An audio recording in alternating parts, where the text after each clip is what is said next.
because they want them to get MCU money on a regular basis. So that's, I believe Sony's trying for that. I really doubt Kevin Feige and the MCU are going to be like, yeah, let's take your super villain characters in our universe. Marvel is not planning on doing another big 10-year arc, but instead will focus on smaller arcs. Now, I've heard this multiple times from multiple sources.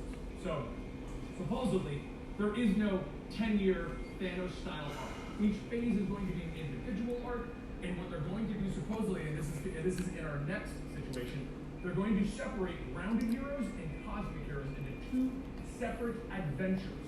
So they're each going to have their peaks of what is going on, which confirms what is right here, because this plays into the Dark Avengers situation. Norman Osborn is planned to be the next big bad for the grounded heroes. So what I'm expecting is in Spider-Man Far From Home some kind of mention or reference to a Norman Osborn. And lastly, we have Marvel is looking to cast David Morrissey for a number of possible roles, thinking Captain Britain was the thought process on this one.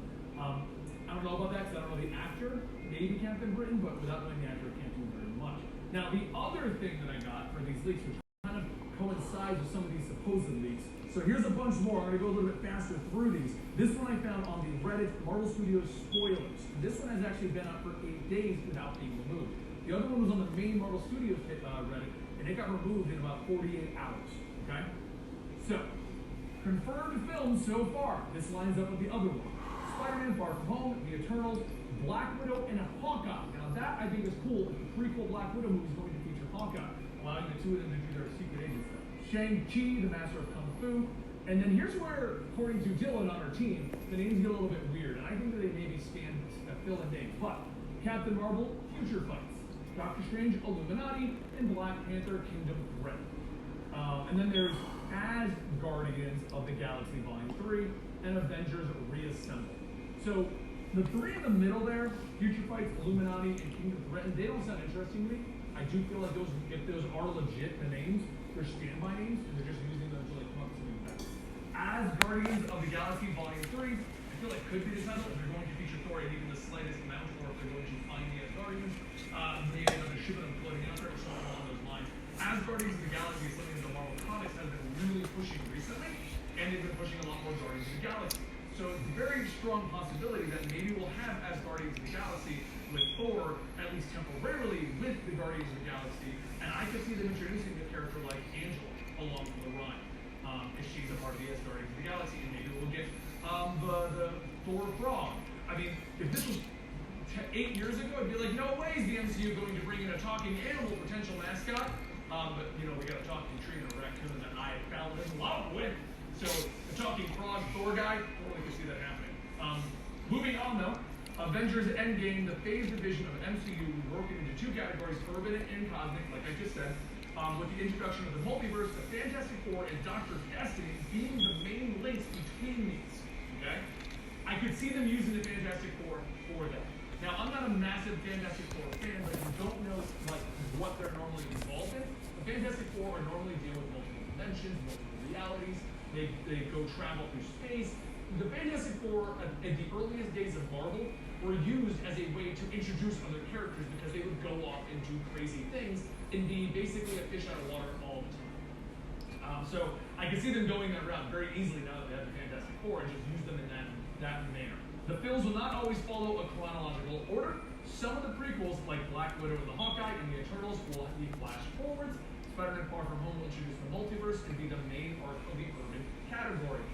Yes, I can totally see that because if they're going to move forward with this, the great villain of the urban arc will be Norman Osborn, definite until the end of the saga, and the great arcs from the new cycle will be Dark Avengers, Dark Reign, and Siege. So, if this is where they're going with it, this all makes sense. Because Norman Osborn is your big bad.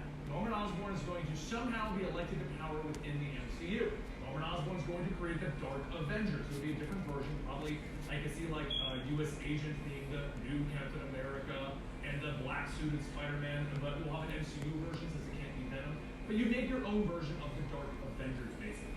You then go into Dark Reign, where the villains are basically in charge, and Siege is basically the end of that whole series where Norman Osborn now is in power, all the villains are in power, so Captain America has to lead a rebellion against them. Who will be our new character? Maybe Falcon as Captain America, because we're going to talk about it on the comic strip on Saturday, but Disney Plus has already come out and said that the Falcon, Winter Soldier, Scarlet Witch Vision, they're going to be coming back into the movies. So they're going to be going back and forth between the show and the movie. No problem with that. As Guardians of the Galaxy 3 is set to be set in the cosmic category, there's plans to introduce Beta Ray Bill, a high evolutionary, and they'll also be introducing Galactus, who will be the main cosmic villain, as well as Norman Osborn on the Urban. So we'll have Galactus and Norman Osborn going on between the two universes. So we'll have 2 MCU arcs going on. I'm hoping that they don't flood our market with like 4 different movies a year. Maybe 1 poor movie in each of those categories a year. I could see myself following that pretty easily. Skrulls will be the regular threat in the urban category, thanks to Captain Marvel, seeing how they can fade in and out. Secret Invasion arc will be the main story of that arc. Now that makes sense, like I said, because Norman Osborn comes into power by saving the day at the end of Secret Invasion, or at least we think he has, because Deadpool actually did it. Now, I actually think this is very true, because I was at Target yesterday, and there is a game currently being sold about Captain Marvel, and it's basically the Guess Who kind of game, where you have to guess which of the individuals on your board is actually a Skrull. So if we're moving in the direction of like Skrulls can be anybody, and they're going to be hidden, and that's what you're basing your marketing around, I see this becoming what we're going to do.